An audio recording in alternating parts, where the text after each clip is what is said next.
naitwa Mama Mchungaji Lameki.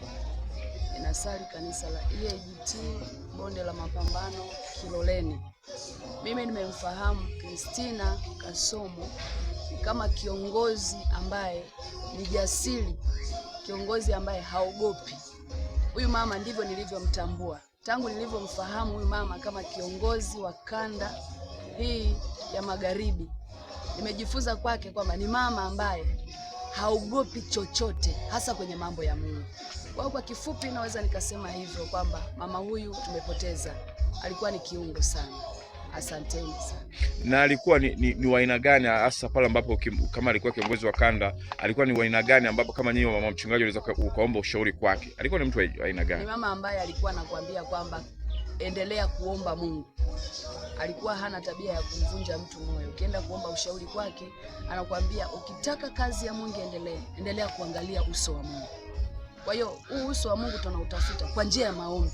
Kwa hiyo uwe muombaji, usikurupuke katika mambo ambayo unayafanya. Kwa jinsi ambavyo nilimfahamu mama kwa muda huu ambao mimi nimemtambua. Tunashukuru sana. Asante. Amina. Kwa majina yangu najulikana naitwa Steven Angolile Bukuko. Ni mchungaji wa kanisa la EAGT Rwanzari, na katika jimbo hili la Tabora Kusini mimi ni kiongozi wa idara ya watoto. Niko hapa na kwa ajili ya msiba wa mtumishi wa Mungu mama yetu Mama Kasomo, ambaye kwenye idara yetu alikuwa ni mmoja wa walimu wa watoto, na nimepoteza mtu muhimu sana kwa sababu ya utumishi aliyokuwa nao katika idara yetu hii ya idara ya watoto CWI. Hivyo tumepata pengo kubwa sana, lakini kwa kuwa ni mapenzi ya Mungu hatuna namna. Tunasema jina la Bwana libarikiwe. Taarifa ya msiba ulipata ukiwa wapi na uliichukuliaje? Taarifa ya msiba nilipata nikiwa nyumbani. Ukweli sikuamini. Ilinilazimu hata kuweza kuwasiliana na baba Kasomo kuona ni kweli, naye aliponithibitishia akasema ni kweli. Nikasema basi hatuna namna ya kufanya. Nikachukua nafasi ya kuja kufika tena hapa msibani kwa ajili ya kuendelea na faraja mbalimbali. Alikuwa ni mtu wa aina gani hasa pale ambapo ukimfuata kuhusiana na mwalimu wa watoto? Alikuwa anapenda sana kusikiliza na kutoa ushauri. Hasa mimi nimeshirikiana naye hata kwenye idara hii ya watoto. Amekuwa ni mtu wa karibu yangu sana, na mara nyingi hata tulipokuwa tukishauriana alikuwa mwepesi wa kupokea ushauri. Na hata hivyo alikuwa ni mtu ambaye ana upendo na watu wote bila kujali cheo cha mtu, bila kujali hali ya uchumi wa mtu, bila kujali hali ya elimu ya mtu. Ratiba ikoje hapa? Ratiba iliyopo sasa, tunatazamia mazishi kufanyika siku ya Jumanne kwa mapenzi ya Mungu. Sasa hivi tunaendelea na ratiba mbalimbali za maombolezo na maandalizi kaza wa kazi. Asante sana. Mungu akubariki sana. Ulimfahamuje marehemu Christina? Karibu. Asante. Mimi naitwa mchungaji Herman George Kamlenga wa kanisa la EAGT. Nipo maeneo ya Karimeli Malolo, Tabora mjini, Tanzania. Mimi huyu mama nimeanza kumfahamu tangu miaka ya nyuma. Mama Christina au jina maarufu Mama Kasomo, nimemfahamu kabla sijaokoka miaka 1980 mpaka 90, akiwa anakuja kuhubiri katika kijiji chetu cha Ukondamoyo Urambo. Kwa hiyo na baada ya kuokoka nikawa nimehamia hapa, nikamkuta Mama Kasomo yupo. Nikawa naendelea na utumishi, na pia nimemfahamu akiwa kiongozi wa mama WWI katika kanisa letu la EAGT, na tumekuwa pamoja katika utumishi, na amenifundisha kazi ya utumishi kuhusu idara. Nakumbuka tulipokuwa tunatoka Kigoma Kibondo mwaka juzi, alinipa ramani ya utumishi wa idara. Kwa hiyo namshukuru sana, alinipa namna ya kuwa kiongozi katika idara. Nilimuuliza kwamba nyie idara wa mama mmefaulu kwa namna gani? Sasa hilo tu peke yake mimi ninashukuru kwamba aliniachia zawadi. Alikuwa ni mtu wa aina gani hasa panapokutana na watumishi wa Mungu, kwa sababu yeye ni mama mchungaji? Alikuwa ni mtu wa aina gani? Mama Kasomo alikuwa ni mtu mkarimu na alikuwa ni mcheshi. Hata kama amekasirika, naamini kabisa ulikuwa huwezi kujua kabisa. Ni mtu ambaye pia alikuwa ameshuka, anaweza akaingia mazingira yote yale. Ni mtu wa Mungu kwa kweli.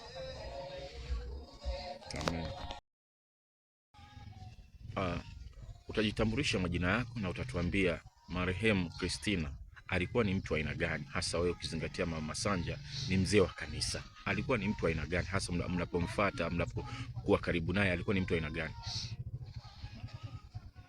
Mama Christina Kasomo alikuwa ni mama wa Injili, mama mwenye kutia moyo watu. Ukienda unajaribu kupa mama, anakutia moyo mpaka unajisikia jaribu linaisha sekunde hiyo hiyo. Mama alikuwa hakubali useme kwamba ninajaribu. Kimwendea mama nakwambia hicho ni kipimo cha imani. Simama imara, Mungu anaipima imani yako kama alivyoipima imani yako, kama alivyoipima imani ya Yusufu, kama alivyoipima imani ya Shadraka, Meshaki na Abednego, kwamba ukisimama katika kumwamini Mungu utang'ara kama dhahabu baada ya kupitia katika tanuru la moto. Na hakika tanuru halitakuteketeza wala maji hayatakugharikisha. Nimetembea na mama katika maombi, hata kama katika majaribu yangu mimi mama alinitia moyo sana.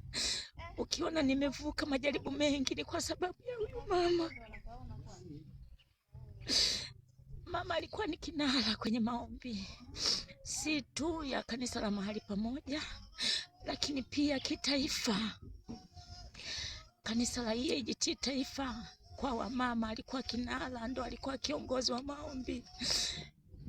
Kanisa la EAGT kanda, mama alikuwa kinara kwenye maombi. Lakini hata katika kanisa la jimbo mama alikuwa anategemewa. Tumeondokewa na mtu muhimu sana. Tunamshukuru mara ya mwisho mama kwenye kikao cha wazee wa kanisa na viongozi wa idara katika kanisa letu la EAGT. Jumapili iliyopita mama alituachia wosia ya kwamba tusiache kumwomba Mungu mpaka usiku wa manane. Maana usiku wa manane ndipo Mungu anapotenda kazi kwa nguvu kubwa sana. Lakini kanisa linalia, kanda wanalia, jimbo wanalia na taifa zima wanalia kuondokewa na mama mahiri huyu. Lakini tukirudi nyuma kwa upande wa Mungu, tunaamini Mungu ameona sasa mama kazi yake yatosha. Taifa liendelee, WWI taifa, WWI kanda, jimbo, hata mahali pamoja. Alichotuachia mama yatupasa tukisimamie, tusilale, tuzidi kukesha, maana hatujui saa wala wakati ambapo Mungu atamtoa mtu wake. Naendelea kuyatafakari mama aliyokuwa akinieleza na kanisa alipokuwa akilieleza. Tusikae kualilia wanadamu, tumlilie Mungu, maana Mungu ndiye pekee anayeweza kutufuta machozi katika maisha yetu na kutuongoza namna ya kuishi maisha matakatifu. Ni kweli kuna watu wanasema utakatifu unapatikana wapi? Neno la Mungu linasema Mungu anawapenda watakatifu waliopo duniani, maana hao ndio anaopendezwa nao. Kwa hiyo yatupasa tuishi maisha matakatifu hapa duniani ili tumuone Mungu akitushika na katika safari yetu hii ya kuelekea mbinguni. Unakumbuka maneno ya mwisho kukuambia wewe kama wewe, alikwambia nini? Aliniambia nianze kuomba naye kanisani. Mama aliniambia, mwanangu Eliza, tuanze maombi ya mimi na wewe. Na kweli kuna kipindi tulikuwa na maombi ya mimi na yeye, tulimuona Mungu sana. Alitujibu mambo makubwa sana. Mama ameniambia mimi kwamba niendelee kuwa mwana maombi, nisimame imara katika maombi.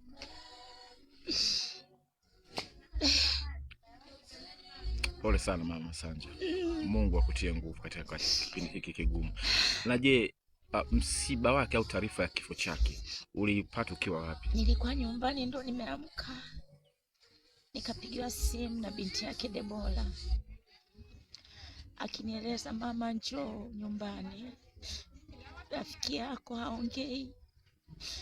Kweli nilikurupuka ile ninavaa. Debora akanipigia tena simu kama dakika 10 tu kwamba mama njoo hospitali, tumeshamuondoa nyumbani, njoo hospitali Mtakatifu Filipo lakini rafiki yako haongei.